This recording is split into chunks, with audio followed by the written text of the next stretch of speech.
it's just the frustration I have of,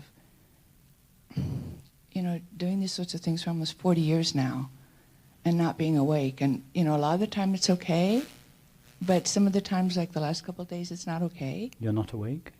You know what I mean. The shift you talked about this morning. This is the way it is. I would settle for that. It doesn't have to be the dramatic. I mean, I've read a lot of books about the dramatic. That's really what I want. But I'll settle for the.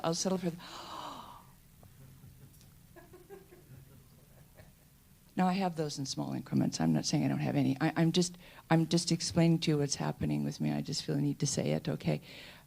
That I just want to hit my head on the wall and just say, wake up, wake up. I'm just so sick of this illusory separate one. And as you just said, serving her. I mean, I'm exhausted.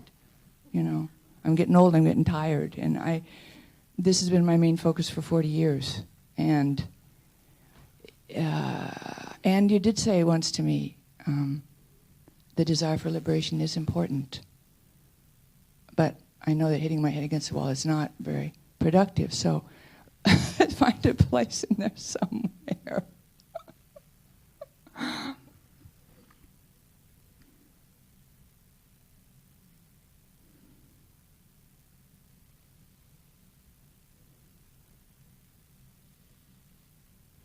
You're still expecting something to happen. Unfortunately, yes. That's the problem.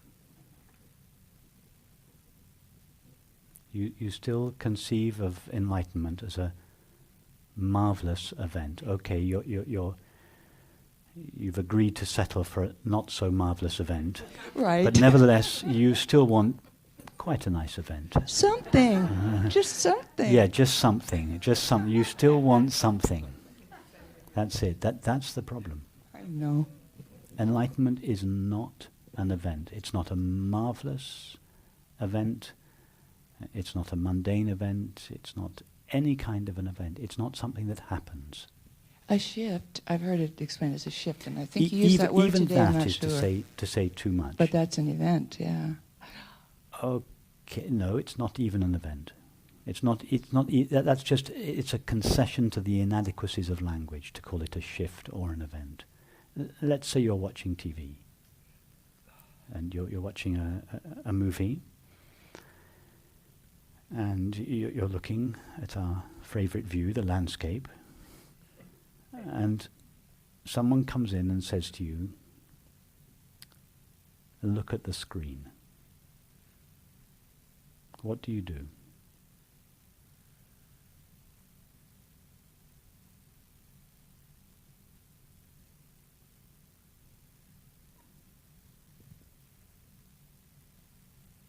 Well, if there's something on the screen, I can't really see the screen unless there's no image there, or I can see through it, or... No. When you're looking at a TV, the TV's off, yes? You just look at the blank TV, you're seeing the screen, yeah? You turn the movie on, the screen doesn't disappear. You're still looking at the screen, but the screen now appears as a landscape. You get involved in the movie. It's a wonderful film. You get totally involved in it. You forget that you're seeing a screen. You think that you're seeing a landscape. So your friend comes in and your friend says to you, "What are you looking at? And what are you seeing?" And you say, "I'm seeing this marvelous landscape." And your friend says to you, "Look at the screen." Are you not already seeing the screen? Are you not already looking at it? In the form of the landscape. Yes, but it's the same screen. It's exactly the same screen that was there before you turned the movie on. It appears now, it's taken the shape of a landscape, but it's still the same screen. The screen hasn't disappeared. Yeah? So would you say that it was to see the screen was a new event? Is it a marvelous experience in the movie? Not in that metaphor, no. No. Does the screen even show up in the movie? No. No. What you're looking for is an event in the movie. You're still subtly imagining that enlightenment is a wonderful or even a not so wonderful event in the movie. And as long as you're looking for it in the movie, you're going to seem not to be seeing the screen because your attention is focused on objects. So what do you have to do to, when you're looking at the landscape, what do you have to do to see the screen? In that metaphor, nothing. Yes, that the screen is not something new that comes in. Enlightenment is not something that is new. It's not something that was lost and now has to be found.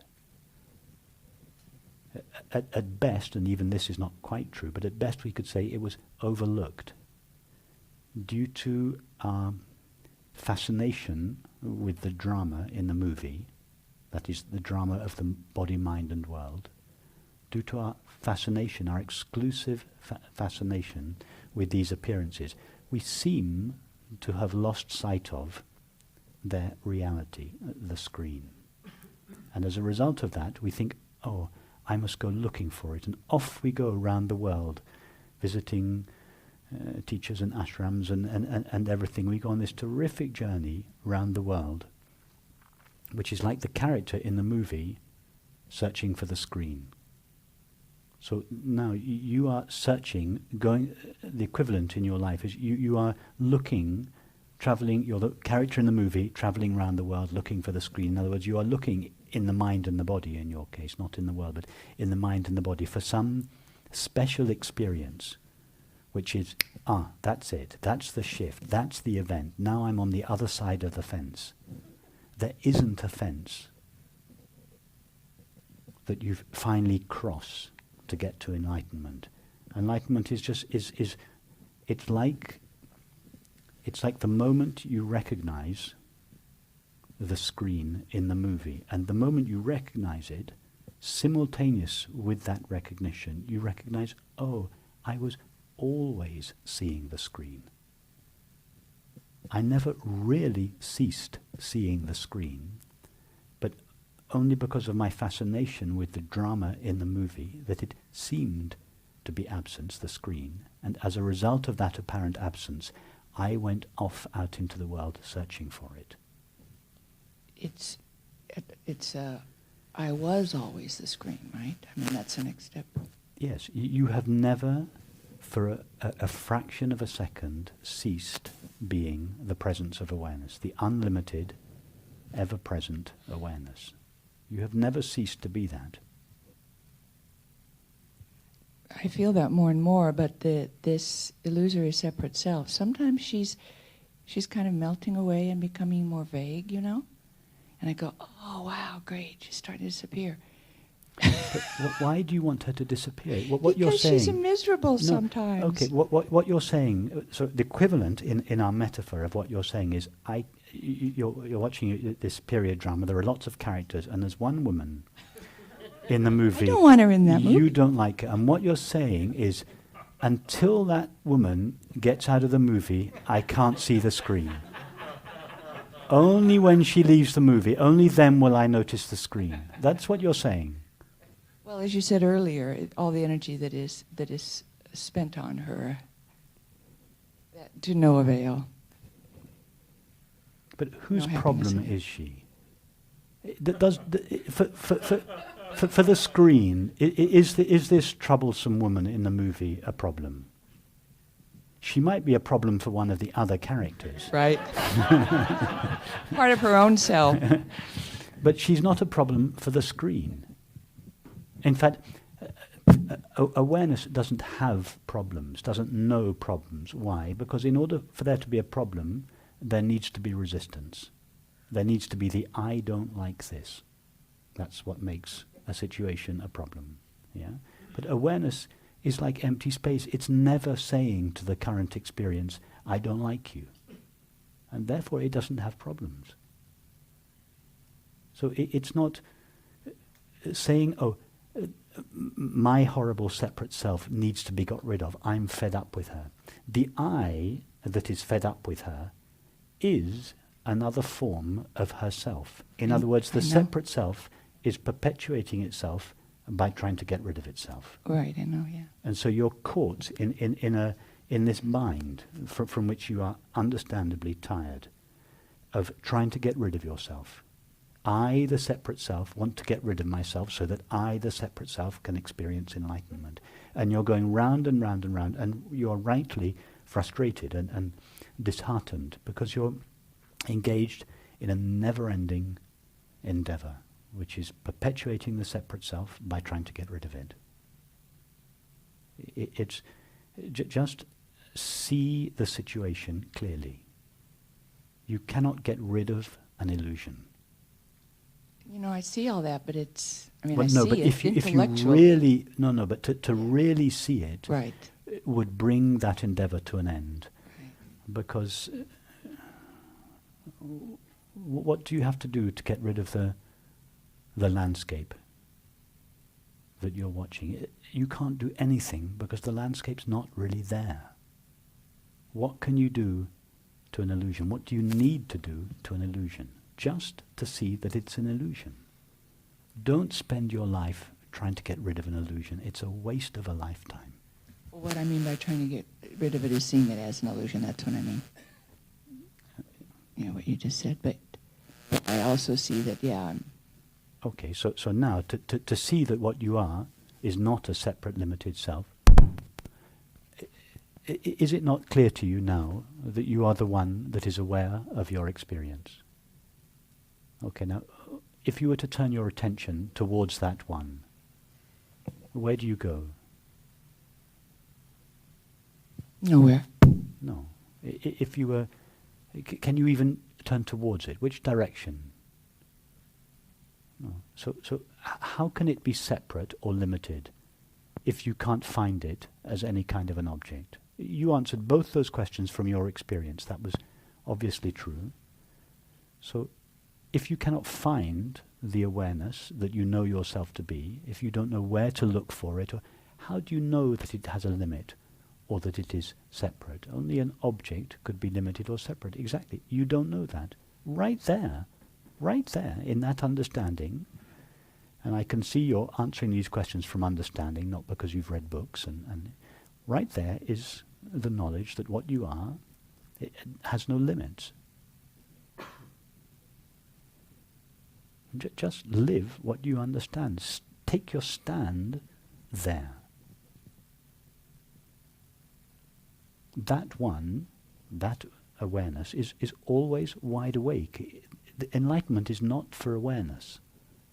Awareness is already the light that illumines all experience, that makes all experience knowable. It cannot be enlightened. What would enlighten it? It is already the light that makes experience knowable. One definition of awakening I've heard is awareness recognizes itself. Are you aware right now? Yes? Okay. How do you know you're aware? Why did you answer? How come you answered yes to that question? Self-evident. It's self-evident. And what is it? To whom is it self-evident that awareness, that you are aware? To itself. Right there is the experience of awareness, being aware of itself. That's it. It never gets better than that. I mean, you were the one that, and quite rightly, defined enlightenment as awareness, being aware of itself. And then I asked you the question, are you aware? And from your own intimate experience, you answered yes. In other words, I, awareness, am aware that I am aware. Nothing else can be aware that I'm aware. In other words, enlightenment is a fancy name for the most simple, the most ordinary, the most well-known experience there is, and all 7 billion of us know it. However, because it cannot be found by the mind, in most cases it is deemed missing. And as a result of that, the peace and the happiness that are inherent in it are also considered missing. And hence the imaginary self goes off into the world in search for the missing peace and happiness. And as we all know, it doesn't live there. Where does it live? In the simple knowing of our own being. Its knowing of itself. That is awareness's awareness of awareness. And it is your innermost experience at all times. It's not a new experience. It's not something that has been lost and has to be found. At worst, we could say it has been overlooked, apparently. The screen has been overlooked due to our exclusive fascination with the body, the mind, and the world. All that's necessary is just relax the focus of your attention from the body, mind, and world. You don't have to get rid of them. Just cease being exclusively focused on. And it's like just withdrawing your attention. It's like putting the camera slightly out of focus, and your attention flows back to its source, which is yourself. You just stand as this space of awareness, and you just let the body, the mind, and the world do whatever they've been conditioned to do. Just let them flow by. So I was going to ask you what you meant more by stand. To stand as awareness. But you just give another way of experiencing it, the suggestion which I get. I'll just say something about that. The suggestion to stand as awareness would seem to be given to someone who is not presently standing as awareness and who might do so in the future. So to say that is a concession to the belief that we are a separate self. It doesn't really make sense, but it's sometimes used in the context of a conversation. What would be more accurate would be to say, be knowingly the presence of awareness. The reason I say knowingly is just to say, be the presence of awareness. You already are that. You've never been anything other than eternal, infinite awareness. So hence be knowingly that. Know that you are that. That's what I mean by take your stand as that.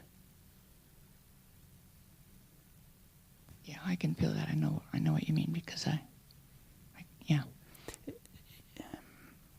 You can't actually be anything other than that. Another way of saying it would be just notice that you are that. Instead of mistaking yourself for a cluster of thoughts and feelings, just notice, oh no, I'm the one that is aware of those. I'm not a cluster of thoughts and feelings. All these flow by, but I'm not flowing by. I'm just always here.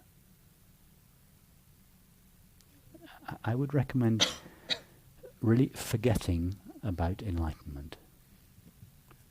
I don't think that's going to happen. No, but what I mean about forgetting about enlightenment because of this tendency you have to conceive of it as an event. I know what you mean. Yeah. Should I stop reading all those dangerous books about? You don't have to read any more books. Another question to ask yourself is just to look for that which is ever present in your experience.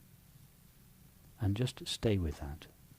And just look in all experience for that which is always there. It's looking for the screen in the movie.